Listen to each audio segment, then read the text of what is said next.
Baharampur girls কলেজের স্ট্রংরুমে কড়া নিরাপত্তা। বৃহস্পতিবার রাতে এসে পৌঁছায় একের পর এক ব্যালট বাক্স। নির্দিষ্ট ঘরে সেগুলোকে সিল করা হয়। স্ট্রংরুমের নিরাপত্তায় কেন্দ্রীয় বাহিনী ও রাজ্য পুলিশ। ৪ মে এখান থেকেই ভোট গণনার কাজ শুরু হবে। বৃহস্পতিবার প্রথম দফার ভোট হয়েছে মুর্শিদাবাদের 22টি আসনে। বহরমপুর গার্লস কলেজের স্ট্রংরুমে রাখা হয়েছে 5টি কেন্দ্রের ব্যালট বাক্স।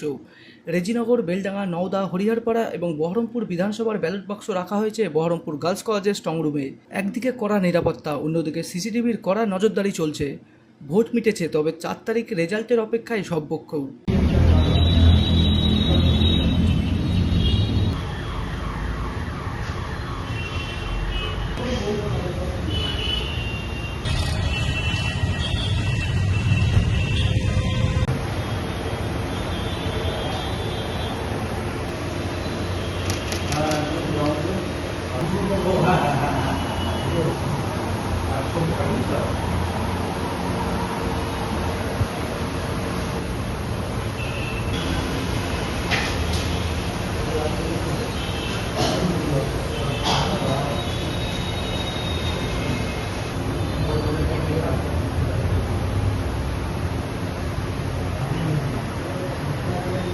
Bureau report, imagine community media.